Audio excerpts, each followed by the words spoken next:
आज के इस वीडियो लेक्चर में हम डिस्कस करने वाले हैं एक समान रूप से आवेशित अचालक गोले के कारण विद्युत की तीव्रता। मैंने अचालक दो बार इसलिए बोला था कि ध्यान से सुनाई दे कि आज हम एक अचालक गोला लेंगे। ठीक, अरे जैसे कि मान लो लकड़ी का गोला है या प्लास्टिक का गोला है तो वो अचालक एक गोला हो जाएगा और उसको क्या करेंगे, समान रूप से आवेशित करेंगे। मतलब एक गोला मान लो ये एक गोला है तो यहाँ पे जितना भी आवेश होगा सब समान रूप से होगा। ठीक ना, अगर इस कोने में जितना आवेश है वही इस कोने पर होगा, यानी समान रूप से हम इस गोले को क्या करेंगे, आवेशित करेंगे।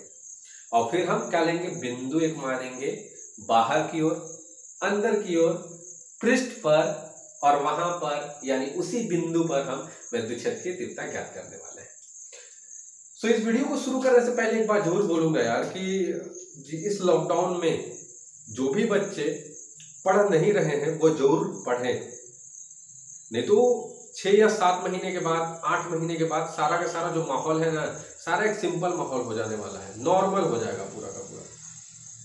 सो उस 8 महीने के बाद अगर जो बच्चा ये 7-8 महीने अच्छे तरीके से मेहनत करा है वो आगे प्रोग्रेस करेगा ही करेगा, वो आगे सक्सेस होगा ही होगा। तो जो भी अगर आप अभी नहीं पढ़ना स्टार्ट कर रहे हो तो आप दिन में कम से कम 3 से 4 घंटे पढ़ो, क्योंकि नॉर्मल हो ही जाना है। 6 महीने 7 महीने, हद आदि मान लो 8 महीने के बाद सारा का सारा माहौल नॉर्मल हो जाएगा, फिर आपको पछताना पड़ जाएगा अगर आप नहीं पढ़ रहे हो तो। सो इसीलिए अभी ये जो टाइम है फुल टू फुल टाइम है यार, 24 घंटा टाइम है, 4 ही घंटा तो पढ़ना है। यूटिलाइज करो इस टाइम को, एकदम भयंकर तरीके से यूटिलाइज करो, कुछ अदर एक्टिविटीज को सीखने में, और कुछ अगर बोर्ड में हो तो बोर्ड रिलेटेड स्टडीज करो। सो ये आपके लिए बहुत ही ज़्यादा इम्पोर्टेंट है। सो चलते हैं, दुखी ना हो, तो चलते हैं और अपने इस वीडियो को शुरू करते हैं और देखते हैं कि आखिर में इसका डेरिवेशन कैसे प्रूफ हो सकता है। सो चलते हैं।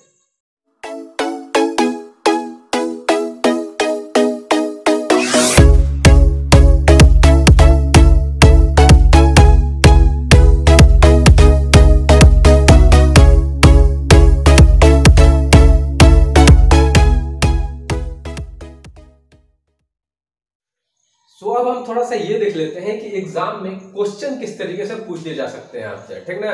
सो पहला जो तरीका है कि एक समान रूप से आवेशित अचालक गोले के कारण विद्युत क्षेत्र की तीव्रता, इस तरीके से पूछा जा सकता है। दूसरा तरीका क्या है कि एक समान रूप से आवेशित ठोस अचालक गोले के कारण विद्युत क्षेत्र की तीव्रता। तो या तो आवेशित सीधे अचालक गोले के कारण विद्युत क्षेत्र की तीव्रता पूछ देगा, या फिर ठोस अचालक गोले के कारण विद्युत क्षेत्र की तीव्रता। तो दोनों में कंफ्यूज नहीं होना है, ठीक ना। अब देखो, अब गोले की बात आई तो गोले में हम 3 केसेस लेते हैं। कौन कौन सा, तो हम आगे क्या करते हैं, एक गोला लेंगे, गोले से बाहर एक बिंदु मानेंगे, उस बिंदु पर विद्युत क्षेत्र की तीव्रता ज्ञात करेंगे। फिर हम क्या करते हैं, उस गोले के एक अंदर बिंदु लेते हैं और उसी बिंदु पर विद्युत क्षेत्र की तीव्रता ज्ञात करते हैं। और फिर क्या करेंगे, उस गोले के पृष्ठ पर एक बिंदु लेंगे और उसी बिंदु पर विद्युत क्षेत्र की तीव्रता ज्ञात करते हैं। तो बारी बारी से हम देख लेते हैं, ठीक। तो बारी बारी से देख लेते हैं। तो पहला जो कंडीशन है, पहला केस यानी बाहर की ओर, कहां पर, बाहर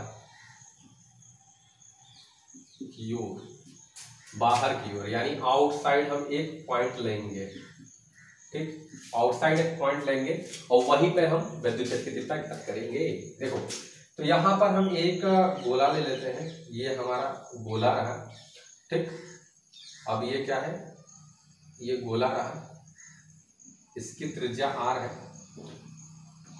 ठीक। और ये समान रूप से आवेशित है और ये क्या है, ठोस अचालक गोला है, यानी अंदर भी आवेश इसके भरे रहेंगे, ठीक ना। मैंने क्या बताया कि अच्छा मान लो एक अचालक गोला है, वो भी ठोस है। तो अचालक में मैंने क्या बताया था कि इसका एक अलग सा डेरिवेशन मैंने प्रीवियस वाले वीडियो में बता रखा था कि जो अचालक होता है ना, उसमें क्या होता है कि आवेश क्या होते हैं, अंदर होते हैं। कहाँ होते हैं, अंदर की ओर। क्योंकि जब भी आप मान लो किसी इंस्ट्रूमेंट से, किसी मशीन से क्या कर रहे हो, उस गोले को आवेशित कर रहे हो, तो मान लो आपने अंदर आवेश को डाला तो वो क्या होता है ना, अंदर ही रह जाता है, धीरे धीरे ऊपर आने की कोशिश करता है, लेकिन क्या चाहिए, बेचारा अचालक है, सो पृष्ठ पे आ नहीं पाता, वो अंदर ही रह जाता है, ठीक ना। और अगर आप क्या करते हो कि ये ऊपर से मतलब पृष्ठ पे से उसे क्या आवेशित करने की कोशिश करते हो तो क्या हो जाता है, धीरे धीरे धीरे अंदर जाता है, लेकिन जो केंद्र होता है उस पे कम होता है, बाकी अंदर ही में बढ़ जाता है। ठीक ना, ठीक। तो इस तरीके से हम थोड़ा कंसीडर करके चल सकते हैं, मान करके चल सकते हैं। तो हमारा ये क्या है, एक ठोस गोला है, ठोस अचालक गोला है। ठीक ना, ठीक। अब इसकी त्रिज्या क्या है, r है, और उससे r दूरी पर, कहा हम r दूरी पर वो भी बाहर की ओर ले रहे हैं, तो बाहर की ओर ये r दूरी पर, ठीक ना, ये कैपिटल R स्मॉल r, ठीक ना, r दूरी पर एक पॉइंट P हम मानेंगे, और इसी P बिंदु पर हमें वैद्युत क्षेत्र की तीव्रता ज्ञात करनी है। ठीक ना, तो यहाँ पे एक चीज दिख रहा होगा कि जो R है, ये वाला जो R है, ये वाला, ये क्या है, बड़ा है देन किसके कंपेरिजन में, इसके कंपेरिजन में। ठीक, ये बड़ा है। तो अब यहाँ पे देखो, अब हमें क्या करना है, वैद्युत क्षेत्र की तीव्रता ज्ञात करना है, तो हम गॉस का नियम अप्लाई कर देंगे। गॉस क्या बोलता है कि आपको एक समरूप गॉसियन पृष्ठ खींचना पड़ेगा। ठीक, एक ऐसा पृष्ठ जिसकी जो ये पृष्ठ और यहाँ पे जो आप खींचने वाले हो उसकी दूरी का बराबर हो, उसी को समरूप तो बोलते हैं ना। ठीक, तो एक गॉसियन हम पृष्ठ खींच लेते हैं। ठीक ना, इस तरीके से ये हमारा गॉसियन पृष्ठ हमने खींच रखा है। ठीक, ये इधर का थोड़ा भागा भागा से दिख रहा है, लेकिन वो सही है। ठीक ना, तो हमने एक गॉसियन पृष्ठ खींच लिया। अब यहाँ पे गॉसियन पृष्ठ पे हम एक छोटा सा पृष्ठ मान लेते हैं। ठीक ना, ये हमारा एक छोटा सा पृष्ठ हुआ। अब इस पृष्ठ में क्षेत्रफल वेक्टर किधर होगा, तो आप बोलोगे सर एक ही क्वेश्चन क्यों पूछते हो, लंबवत होता है, लंबवत होगा, तो यहाँ पे क्षेत्रफल वेक्टर क्या होगा, ये लंबवत हो जाएगा। क्या होगा, लंबवत DA। देखो पूरा जो क्षेत्रफल है वो क्या है, A है, लेकिन हम एक छोटा सा पृष्ठ ले रहे हैं यहाँ पर, इसीलिए DA हो जाएगा। और वैद्युत क्षेत्र की दिशा किधर हो जाएगी, इधर ही होगी। ठीक, इस तरीके से, क्योंकि अगर पॉजिटिव चार्ज है यानी धनात्मक हमारे पास आवेश है, तो उस कंडीशन में क्या होता है कि वैद्युत क्षेत्र की दिशा बाहर की ओर होती है और नेगेटिव वाले में अंदर की ओर होती है। ठीक, तो यहाँ पे थीटा कितना बन रहा है, 0 बन रहा है। ठीक, अब अगर मैं ये बोलूं कि यहाँ पे एक छोटा सा चीज कि अब इस गोले में कितना ज्यादा आवेश है ये बताओ, तो आप बता पाओगे, नहीं बता पाओगे। ठीक ना, थोड़ा आपको कठिनाई महसूस होगी। ठीक, थोड़ा कठिनाई महसूस होगी, तो इसीलिए हम क्या करते हैं कि एकांक आयतन पे कितना ज्यादा आवेश है वो मानकर चलते हैं। यानी 1 मीटर क्यूब पे कितना ज्यादा आवेश है, 2 मीटर क्यूब पे कितना ज्यादा आवेश है, तो छोटा छोटा हम पृष्ठ लेकर के उसमें हम मापने की कोशिश करते हैं कि उसमें कितना ज्यादा आवेश है। तो इसके लिए हम किसका यूज करते हैं, तो रो का यूज करते हैं। ठीक ना, ठीक, ये चार्ज पर डेंसिटी यानी Q/, में क्या होता है, Q/, में हमारा हो जाएगा वॉल्यूम। ठीक ना, ये क्या है, आवेश बटा आयतन, ये क्या है, आवेश बटा आयतन हो जाएगा। ठीक ना, ठीक, तो इसका यूज करते हैं। तो ये रो बताता क्या है, रो ये बताता है कि कितना ज्यादा आवेश है।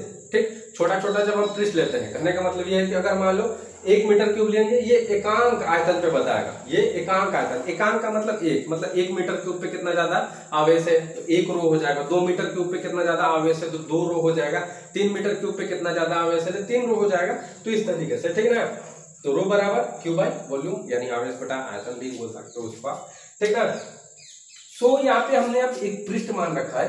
अब ये इस पृष्ठ से अगर हम ये निकालें कि कितना ज्यादा विद्युत बल रेखाएं गुजर रही हैं, तो फॉर्मूला क्या कहता है हमारा, पाई बराबर क्या हो जाएगा, पाई बराबर हो जाएगा इंटीग्रल E/dA cos 0, क्योंकि cos थीटा का वैल्यू कितना है, यहाँ पे 0 है ना, तो यहाँ पर कितना हो जाएगा, और ये क्लोज सरफेस है तो क्लोज ले भी सकते हैं। ठीक ना, ठीक, देखो ये जो अंगीठी है, मतलब अंगूठी जो है, ये क्या दिखाता है कि जो हमने पृष्ठ लिया है वो क्या है, क्लोज है, चारों तरफ से बंद है।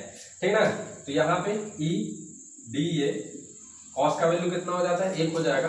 अब यहाँ पे अगर हम E बाहर निकाल दें और DA, देखो E क्यों बाहर निकाल दिया, क्योंकि E मतलब वैद्युत क्षेत्र सब जगह पे क्या है, समान है। कैसे समान है, तो यहाँ पे देखो, अगर मान लो यहाँ पे हम मानते हैं, यहाँ पे एक छोटा सा पृष्ठ मान लिया हमने, तो इस केस में भी जो क्षेत्रफल वेक्टर होगा वो सीधे होगा इस तरीके से, और यहाँ पे जो वैद्युत क्षेत्र होगा वो E होगा। ठीक, अगर इस केस में भी अगर यहाँ पे हम माने तो वही हाल यहाँ पर भी होगा, यहाँ पर भी क्या चीज, जो क्षेत्रफल वेक्टर होगा जो क्षेत्रफल वेक्टर होगा वो लंबवत होगा इसी तरीके से, और जो विद्युत क्षेत्र होगा वो भी बाहर की ओर ही होगा। तो सब जगह ई है, तो इसीलिए हम ई बाहर निकाल दिया। अब देखो यहाँ पे डीए है, डीए क्या है? डीए हमारा क्षेत्रफल है, किसका? इस गॉस का, मतलब जो गॉसियन पृष्ठ खींचा है हमने उसका क्षेत्रफल है, ठीक ना। तो यहाँ पे हो क्या आ जाएगा कि अगर इसको इंटीग्रेट करेंगे यहाँ पे तो आ जाने वाला है ए, ठीक। और यहाँ पे ए क्या है? क्षेत्रफल है, इस गॉसियन पृष्ठ का क्षेत्रफल है, ठीक ना। तो ये तो गॉसियन पृष्ठ कैसा दिख रहा है? तो गोला है इस तरीके से, तो पृष्ठ उसका कितना हो जाएगा? पृष्ठ का फॉर्मूला 4πr², ठीक। अब ये हमने क्या लिया है? आर लिया है, देख लो। तो इस आर का मतलब क्या हो जाएगा? इसका हम क्षेत्रफल ले रहे हैं, इस गॉसियन पृष्ठ का, ठीक। क्योंकि गॉसियन पृष्ठ पे ही हम क्या माने हैं? एक छोटा सा पृष्ठ माने हैं, उसी से देख रहे हैं कि कितना ज्यादा विद्युत बल रेखाएं गुजर रही है, यानी विद्युत फ्लक्स कितना है उसका, ठीक ना। तो इस तरीके से पाई बराबर में यहाँ पे हमारा आ गया, पाई बराबर में कितना आ गया? ई गुणे 4πr², इस तरीके से, ठीक। तो इस तरीके से ये निकल गया। अब देखो, अब हम थोड़ा सा गॉस का नियम लगा लेते हैं, ठीक ना। तो गॉस के नियमानुसार यहाँ पे लिखेंगे हम गॉस के नियम। तो गॉस के नियमानुसार यानी गॉस कहता क्या है कि अगर आपके पास एक ठोस पृष्ठ है और उस ठोस पृष्ठ का आपको विद्युत फ्लक्स निकालना है, तो करना यह है आपको कि उस ठोस पृष्ठ के अंदर, कहाँ? अंदर, यानी अंदर की ओर, यानी इनसाइड जो आवेश है उसे 1/ε0 से गुणा कर दो, तो आपका टोटल फ्लक्स निकल जाएगा, ठीक। इसी को हम कैसे लिख सकते हैं? ये क्यू ऊपर चला जाएगा तो ये ε0 नीचे आ जाएगा, यानी इसको हम इस तरीके से लिख सकते हैं, ठीक। तो ये गॉस का नियम के अनुसार हो गया। अब यहाँ पे क्यू इनसाइड की बात की जा रही है, क्यू मतलब आवेश है और इनसाइड का मतलब अंदर। अब किसके अंदर? तो इस गॉसियन पृष्ठ के अंदर। तो इस गॉसियन पृष्ठ के अंदर कौन है? एक गोला है, ठीक। अब इस गोले के अंदर जो आवेश है उसी की बात की जा रही है। तो अब हमें ये जानना है कि इस गोले के अंदर कितना ज्यादा आवेश है। तो यहां पर हमने बता रखा था कि अगर हमें जानना है कि कितना ज्यादा आवेश है तो हम रो का यूज करते हैं। रो क्या है? एकांक आयतन पे कितना ज्यादा आवेश होगा वो बताएगा। जैसे 1 मीटर क्यूब हम ले ले यहां से यहां तक, तो कितना? 1 रो, ठीक। 1 मीटर क्यूब पे कितना ज्यादा आवेश होगा? तो 1 रो होगा। 2 मीटर क्यूब पे कितना ज्यादा आवेश होगा? तो 2 रो होगा। 3 मीटर क्यूब पे कितना ज्यादा आवेश होगा? 3 मीटर होगा। उसी तरीके से अगर हम ये पता लगाने की कोशिश करें कि इस पूरे के पूरे गोले के अंदर कितना ज्यादा आवेश है, और गोला क्या है? ठोस है, और उस ठोस के अंदर पूरा आवेश भरा हुआ है इस तरीके से, ठीक। अगर ये पता लगाने की कोशिश करें तो कैसे होगा? तो मतलब गोले का क्या ले लेंगे? आयतन ले लेंगे, ठीक। मतलब अंदर भरा हुआ है पूरा का पूरा, तो आयतन और रो से उसे गुणा कर देंगे, तो हमारे पास पूरा का पूरा पता चल जाएगा कि इस गोले के अंदर कितना ज्यादा आवेश है। हो जाएगा कि नहीं? तो आयतन कितना होता है? तो आयतन होता है 4/3 पाई। अब आर देखो, आर कौन सा लेंगे? देखो इस गोले की बात की जा रही है, गोले के अंदर कितना ज्यादा आवेश है, तो आर, ये त्रिज्या हम कैपिटल आर लेंगे, पाई r³ बटे में कितना हो जाएगा, और यहाँ पर रो, तभी तो टोटल का टोटल क्या निकलेगा? हमारा आवेश निकल जाएगा, और एप्सिलॉन। तो ये इस तरीके से। अब देखो फाई बराबर हमारा एक यहाँ पे आ गया है, ठीक, और फाई बराबर एक यहाँ पे आया है, तो इसको इक्वेशन 1 माना ही था हमें, और इसको इक्वेशन 2 मान लेते हैं, ठीक। तो समीकरण अब 1 और 2 से, समीकरण 1 और 2 से, तो अभी हम क्या लेंगे? इस वाले पार्ट को लेंगे, ठीक ना, इस वाले पार्ट को ले रहे हैं, यानी फाई बराबर हम इतना ले रहे हैं। तो 1 और 2 से तो क्या हो किया जाएगा? ई इंटू में 4πr², और यहाँ पे क्या हो जाएगा? 4/3 पाई r³ रो बटे में एप्सिलॉन, इस तरीके से। तो यहाँ से 4 से 4 गया, पाई से पाई गया, बच क्या जा रहा है यहाँ पे? ई बराबर में आ जाएगा, ई बराबर में कितना आएगा? कैपिटल R³ बटे में स्मॉल r², और ये रो बाई एप्सिलॉन। ये हमारा विद्युत क्षेत्र की तीव्रता आ गया, कहाँ पे? बाहर की ओर, हम जब बिंदु लिए थे। अब देखो ये क्या चीज, जब बाहर की ओर, यहाँ पे लिख सकते हो आप बाहर की ओर, छोटा सा, छोटू सा लिख सकते हैं, ठीक। अब यहाँ पे एक और फॉर्मूला आ सकता है। कैसे एक फॉर्मूला आ सकता है? अभी देखो हम कौन सा लिए थे, अभी ये वाला चीज लिए थे, ठीक ना। अब अगर हम ये लेना चाहें, यानी ये वाला Q इनसाइड अगर हम ले लें और तब तुलना कराएं तो फिर तुलना कराएंगे तो फिर हमारा क्या आ जाएगा। अब ये वाला चीज ले रहे हैं तो यहाँ पर ये तो एक ही होगा, E इंटू में 4 पाई R स्क्वायर, और यहाँ पर क्या है Q बाई में एप्सिलॉन, या Q इनसाइड भी लिख लो, ठीक। तो यहाँ पे आ कितना जाएगा, E बराबर में आ जाएगा 1/4 पाई एप्सिलॉन नॉट और Q बाई R स्क्वायर। ये एक और फार्मूला हो गया। इसको याद करो ना, मतलब कि याद रख भी सकते हो, तुम्हारी मर्जी, लेकिन इसको याद रखना, ठीक। ये Q क्या है, इसके अंदर जितना आवेश है उसको बता रहा है ये Q, ठीक। अब देखो इससे एक फीलिंग आता है, इससे एक सोच बनती है कि जो ये Q आवेश है ना, इसको यहाँ की फीलिंग आ रही है कि Q आवेश यहाँ तो नहीं है, इसके सेंटर पे तो नहीं, क्योंकि जैसे पहले भी हमने जब हम निकाल रहे थे वैद्युत क्षेत्र की तीव्रता, तो क्या करते थे भैया, एक हमारे पास आवेश है और इससे r दूरी पर क्या चीज, एक बिंदु P है, और यहीं पे हमें वैद्युत क्षेत्र की तीव्रता ज्ञात करनी है। तो निकलता कितना था हमारा, E बराबर 1/4 pi epsilon 0 Q by R square, यही तो निकलता था ना। वही देखो आ गया फिर से, ठीक ना, ठीक। तो यही हम ये जो आवेश है, ये जो आवेश आ रहा है, इसको मतलब महसूस ये होता है कि ये कहाँ है, सेंटर पे है, क्योंकि इसी तरीके से निकाल सकते। देखो यहाँ पे एक प्लस आवेश Q है और इससे R दूरी पर यहाँ पे एक बिंदु मान रखे हैं, P बिंदु का नाम है, और इसी बिंदु पर वैद्युत क्षेत्र की तीव्रता आ गई हमारा। लेकिन ऐसा होता नहीं है, ये केवल आप महसूस करो, फीलिंग लो इसका, ठीक है, ऐसा होता नहीं है, ठीक ना। ये आवेश मतलब बिखरा हुआ है चारों तरफ, ठीक, इस तरीके से। सो ये दो फॉर्मूला निकल गए, क्या, बाहर की ओर हम जब आवेश लेंगे तब। और हम चलते हैं और देखते हैं कि अंदर की ओर जब हम आवेश लेंगे, ठीक ना, मतलब एक गोला होगा, उस गोले के अंदर एक आवेश लेंगे और वहां पे देखेंगे हम वैद्युत क्षेत्र की तीव्रता कितनी आती है। सो चलते हैं। तो अब हम अपना दूसरा केस देख लेते हैं, यानी अब आवेश क्या होगा, गोले के अंदर होगा, ठीक ना। एक गोला है, एक ठोस गोला है, एक क्या है, एक ठोस गोला है इस तरीके से बड़ा, क्योंकि आवेश अंदर की ओर लेने वाले हैं, ठीक ना, मतलब सॉरी बिंदु बिंदु बिंदु बिंदु अंदर की ओर लेने वाले हैं, ठीक ना। ये पूरा का पूरा आवेशित है, अंदर पूरा का पूरा, ठीक।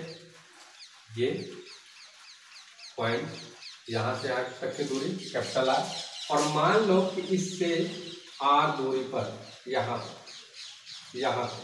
हमने R दूरी पर एक पॉइंट P माना है, ठीक, अंदर की ओर माना है। ये हमारा जो गोला है, गोले के अंदर की ओर। तो अब हमें इसी बिंदु पर वैद्युत क्षेत्र की तीव्रता ज्ञात करनी है। तो क्या हो जाएगा, यहाँ से हमें गॉसियन पृष्ठ खींच लेंगे। क्या खींच लेंगे, एक गॉसियन पृष्ठ। ये काल्पनिक होता है, थोड़ा मैं डार्क बना दे रहा हूँ ताकि आप लोग को अच्छे तरीके से देखें।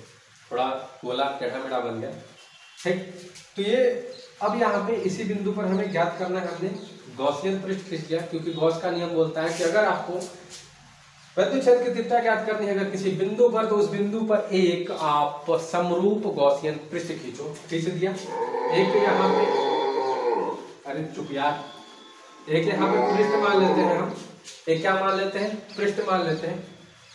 अब यहाँ पे छोटा सा पृष्ठ मान लिया इस गॉसियन पृष्ठ पे। अब देखो यहाँ पे क्षेत्रफल वेक्टर किधर होगा, इधर हो गया, ठीक, इधर यानी dA। अब यहाँ पे विद्युत क्षेत्र की दिशा किधर होगी, तो पॉजिटिव चार्ज लिया है यानी बाहर की ओर, नेगेटिव चार्ज लेता है तो अंदर की ओर, ठीक ना। अब देखो यहाँ पे, अब यहाँ पे अगर हम इस पृष्ठ से ये निकालें कि कितनी वैद्युत बल रेखाएं गुजर रही है, यानी वैद्युत फ्लक्स निकालें, तो वैद्युत फ्लक्स आएगा कितना, तो फाई बराबर में होता क्या है, तो देखो यहाँ पे दोनों की दिशा आगे सेम है, तो थीटा बराबर 0 डिग्री हो जाएगा, ये ध्यान रखना, ठीक। तो यहाँ पे फाई बराबर आ कितना जाएगा, क्लोज्ड फिगर है, E dA cos 0, यानी E हो जाएगा, ठीक, यहाँ पे dA हो जाएगा। अब देखो E बाहर निकाल दे रहे हैं, क्यों, क्योंकि हर जगह पे वैद्युत क्षेत्र का चीज जितना यहाँ पर है यहाँ पर भी उतना ही होगा। अगर यहाँ पर भी एक पृष्ठ ले ले छोटा सा, अब यहाँ पर भी ये क्या है, हमारा क्षेत्रफल वेक्टर इसी तरीके का होगा, और हमारा जो क्या होगा वैद्युत क्षेत्र, उसकी भी दिशा इसी तरीके से होगी, ठीक है, एक ही जगह।